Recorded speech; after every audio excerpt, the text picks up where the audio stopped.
I am directing our House committee to open a formal impeachment inquiry into President Joe Biden. Okay.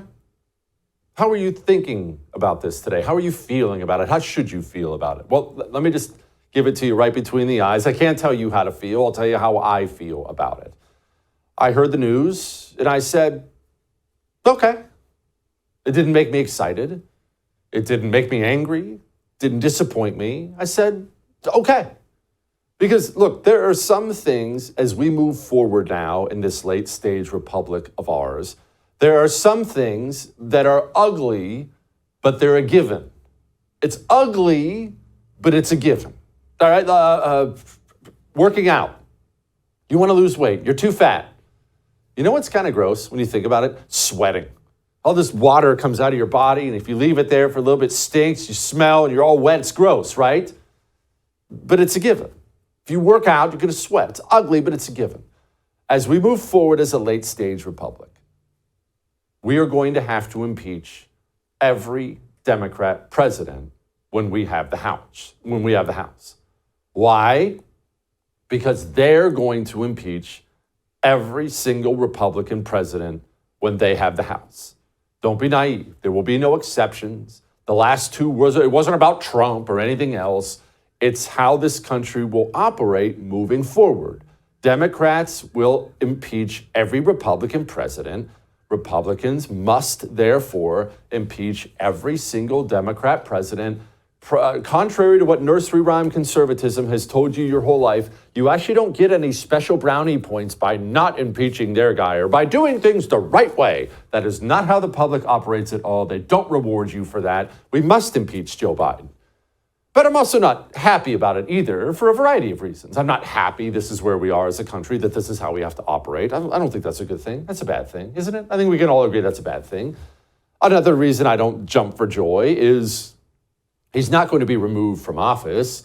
They have the Senate. All the committed communists in the Senate will shoot this down. And even if he was removed from office, even if we did have the Senate, we remove Joe Biden, then it turns into President Dome. So it's fine. I don't think it changes the world. I think as far as the issues go, you have this long issue list of things you care about, things you prioritize. Everyone's list looks different, by the way. I would argue that the impeachment of Joe Biden needs to be on there, but not in the top 10. It's on there somewhere. Here's some more from Kevin McCarthy. Taken together, these allegations paint a picture of a culture of corruption.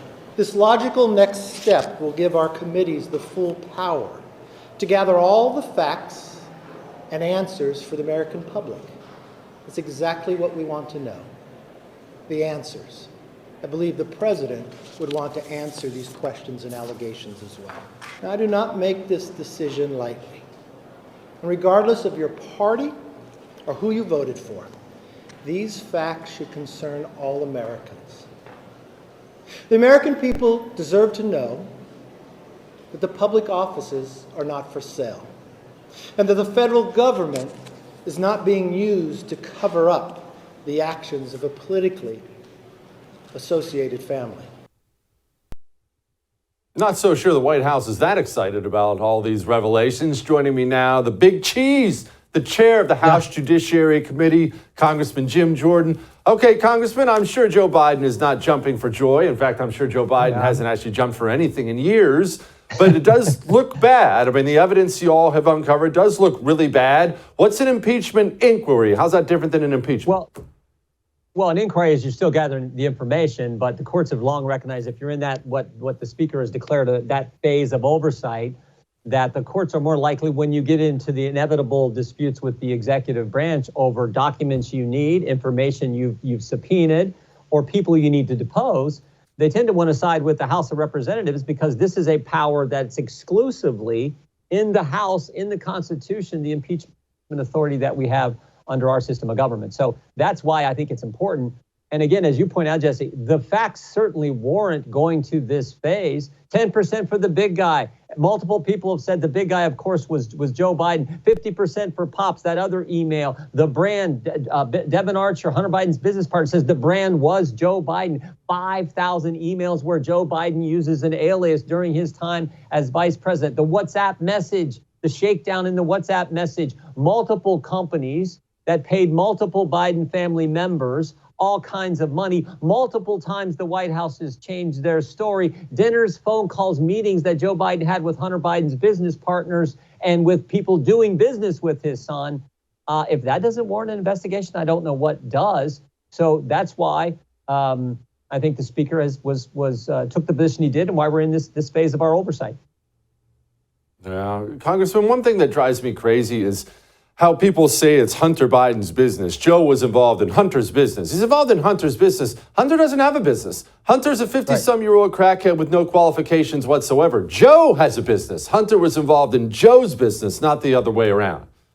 And Hunter Biden's business partner, Devin Archer, whatever that business was, confirmed what you just said when he said what they were selling was the brand itself, the brand being the vice president of the United States. And then you have the most compelling evidence. You have the 1023 form that was validated. What the confidential human source said in the 1023 form was validated by the actions we saw in December of 2015. December 4th, Hunter Biden, Devin Archer in Dubai with the heads of Burisma, the guys who run that company. In that meeting, they said, we need the pressure taken off of us, the pressure from Mr. Shokin, the Ukrainian prosecutor, and others. We need that taken off of us. There's a phone call made to D.C. Mr. Archer said, I don't know who it was, but it called D.C. I had stepped away for a few minutes. They called D.C. We all knew who that was. So they called D.C. 5 days later. Joe Biden goes to Ukraine, gives the speech where he started the process to fire the prosecutor who was applying the pressure to Burisma. It took all of 5 days. And you had that validate, so that action validated what was said by the confidential human source in the 1023 form that the Justice Department tried to keep from us. And that's the final step in this, Jesse. You got all that list of facts I just went through. Then you have the actions, the unorthodox, I guess to be kind, actions we have seen from the Department of Justice and David Weiss and how they've handled this entire investigation. Certainly, yeah, unorthodox, to put it mildly. Congressman, conceptually, and I realize this is just a conceptual question, how do you handle the impeachment of all these people who have frankly gone way out of line with their role? You can't impeach everybody. I'm not naive. I'm not stupid. You can't spend every waking minute impeaching Biden and impeaching Mayorkas and impeaching Merrick Garland. But Merrick Garland definitely warrants it. Mayorkas definitely warrants it. And they were ready to impeach him before you guys even took the House. How are you supposed to handle that? You can't impeach a new person every day. What do you do? Right. I think you focus where we're focused now. You focus on the guy who heads the executive branch, and you go to this phase of our oversight, and you get the facts out there. And when we're doing that, we're inevitably going to get more facts about how the Justice Department operates. I mean, I think that's for sure. But you just do your work, put the facts out there. You're right, you can't do it. I think there's only been one other time in history where a cabinet level official was impeached.